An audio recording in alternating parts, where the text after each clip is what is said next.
Oh, that was a bad idea. God damn it. Morning, folks. Here we have a Kenmore 18-inch dishwasher. I think this is a Whirlpool design. I'm not entirely sure. It looks very Whirlpool.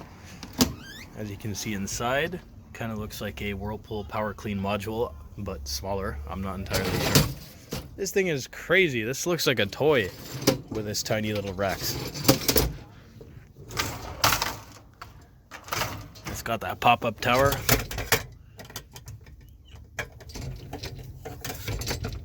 Sprays around like that. Tiny little heating elements. Got the float switch, the silverware basket. Oh, it's got this thing. That's cool. So let's it's plugged in already. Somebody put a power cord on it. Oh, by the way, if you're wondering where this came from, it's renovating a neighbor's house, or helping renovate a neighbor's house, and they were tossing this machine out, and you know, it works perfectly fine, so why toss it out? You know, good dishwashers are getting hard to find. The new stuff sucks. It sucks, and I'm speaking from experience. I'm sure there's going to be some cunt in the comments saying I'm using it wrong, but why should it be that complicated when it wasn't before? You know what I'm saying?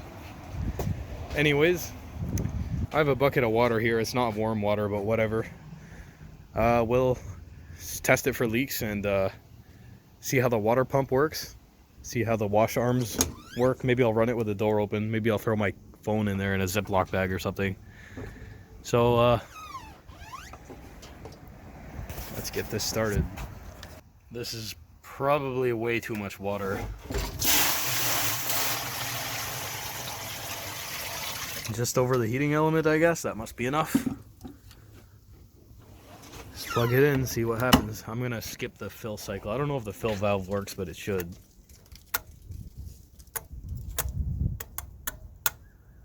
What? It's not running. Oh shit. Oh, there you go. Oops.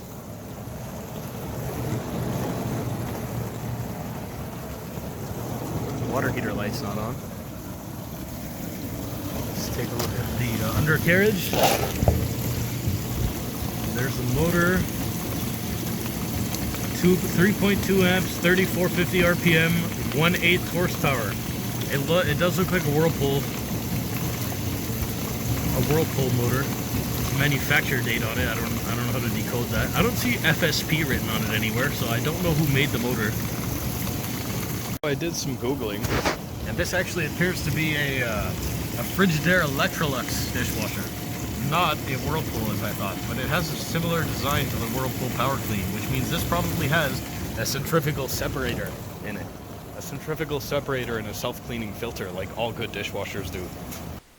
I just wanted to make a little bit of a correction here. So earlier in the video, actually probably the clip right before this, I don't know where I'm shoving this in, I said that this machine probably has a centrifugal separator and self-cleaning filter. Now I've went back out of curiosity and looked at the parts diagram, and I can see here that there actually is no filtering, so to speak.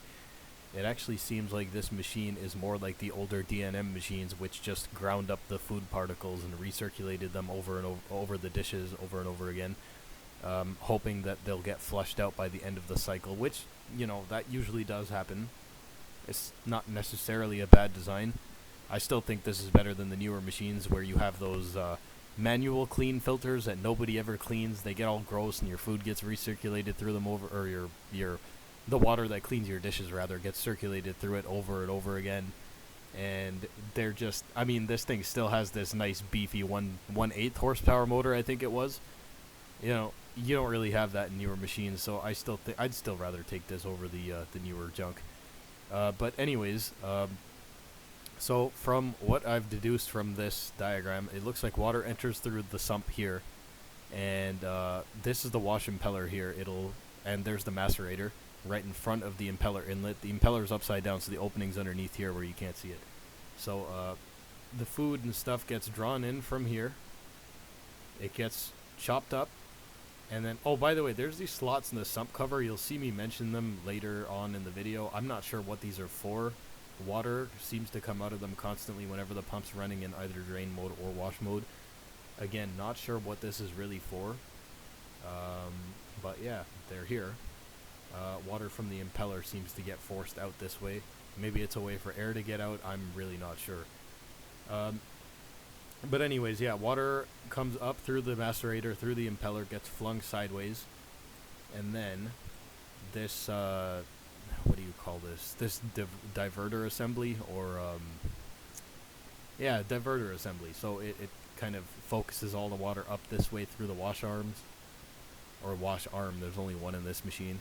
So the water sprays out through the wash arm, through the wash tower, goes over your dishes, picks up any debris or anything that's on the dishes, and it comes right back here again.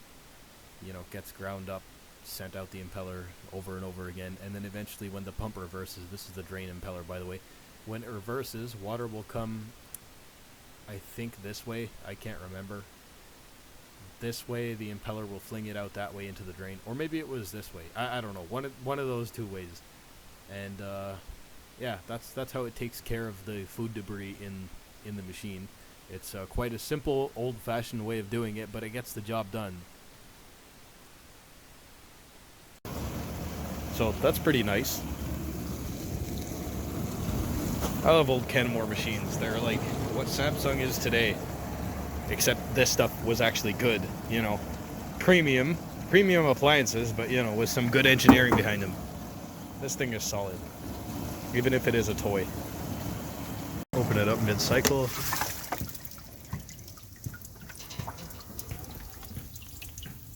Oh yeah, this doesn't have any sort of upper spray. It only has the one in the wash tower, so things in the upper rack. I mean, well, you're only expected to put like cups and things in there. Water's getting a little dirty, but the bucket wasn't that clean to begin with, so I don't think the heater was on at all. Yeah, of course the water's cold.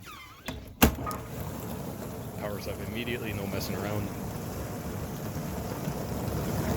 Water heat is on, but the heater is not on. Hang on, let's mess with this.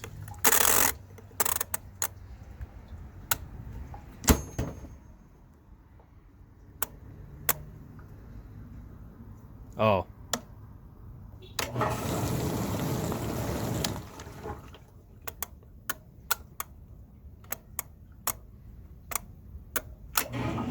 Nope.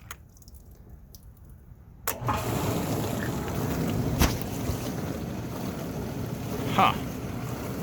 The water heater light doesn't come on. No matter what. Doesn't seem like it comes on. Oh wait, it came on there for a sec. This is bad for the motor, by the way, don't do this. Comes on right, okay, it comes on right there. I feel like I heard the motor slow down when the heater energized. So it seems that this dishwasher doesn't have any like thermostatic heating. Like it just kind of turns it on at one point in the cycle and hopes that it heats up the water enough. Higher end dishwashers will typically have, where's that water coming from? Oh, okay, it's not coming from the pump or anything. Oh, I'm just noticing to see the fan over there. Cooling fan. Turn the motor off. Oops.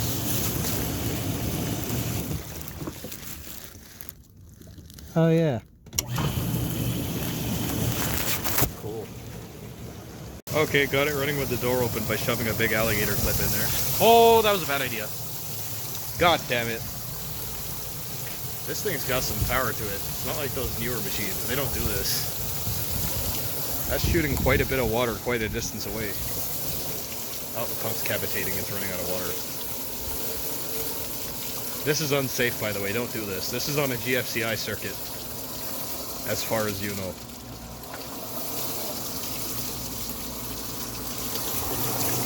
Get a good look at the wash arm and everything.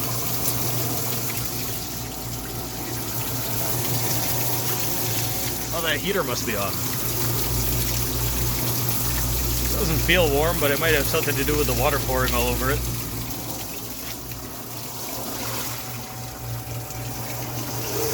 Ow! Let's set it to drain.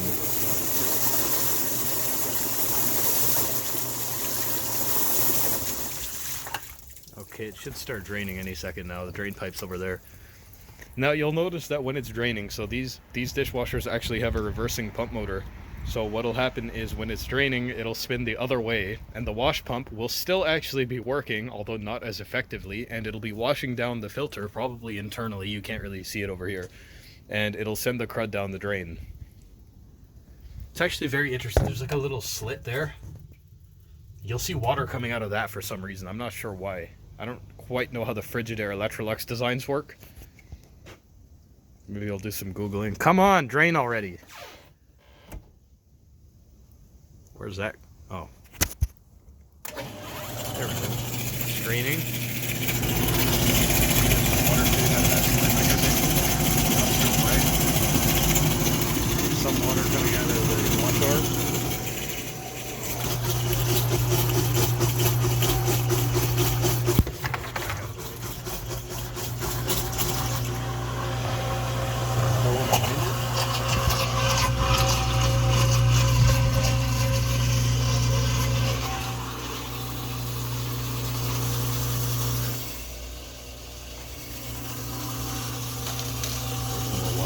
Shits and giggles.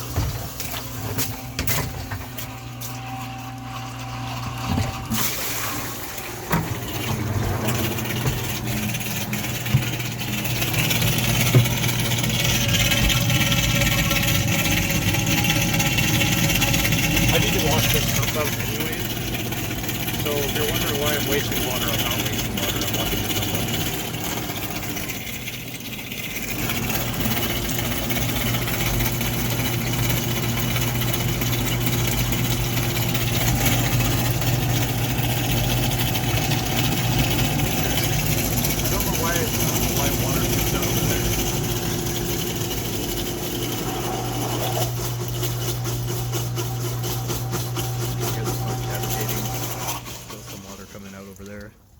Oh, it stopped.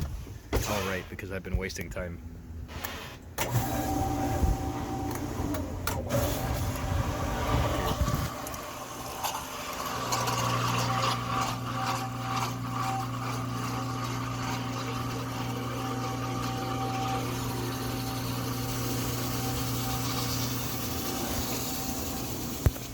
So, if you've ever wanted to see a dishwasher run with the door open, I hope I've fulfilled some strange wish of yours. Some strange desire. I also put the heating element on the drying cycle. Oh. Okay, wait. Maybe that's why the heater wasn't working. Ah! Well, the heater definitely works. That's one way to test it. If you don't, if you're too lazy to bring your clamp meter out. I'll have one final look underneath the machine. It's still plugged in. Should probably be careful, my hands are wet too. There's the water pump. It's interesting. This is a this is a directional fan. It only really works best in this direction here, which I'm not sure if that's wash or drain. But anyways, I digress. It should have straight veins, whatever. I guess it's washing more often, so this is the direction they picked. This is the motor. It's a little induction motor. There's a thermal Clixon device there, a thermal overload. Typically, these motors have two start windings, one to start it in one direction and one to start it in the other in a single main winding. So, white wire would be your common.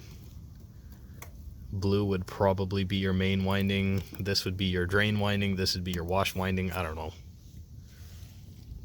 There's a number on it. Very cool. There's a check valve in here. Door springs. Not the most well-built machine in the world, but at least it washes unlike today's, so I can get behind this. We've got a Whirlpool Power clean machine inside. We remodeled our kitchen. Decided not to go for the new stuff because of the terrible reviews on the fucking Samsung stuff, so went with this. Or not this, but something similar to this. No regrets. Whirlpool Power Clean machine, one of the best machines under the sun. Maybe I'll do a video on that one of these days. Anyways, have some fun under the sun.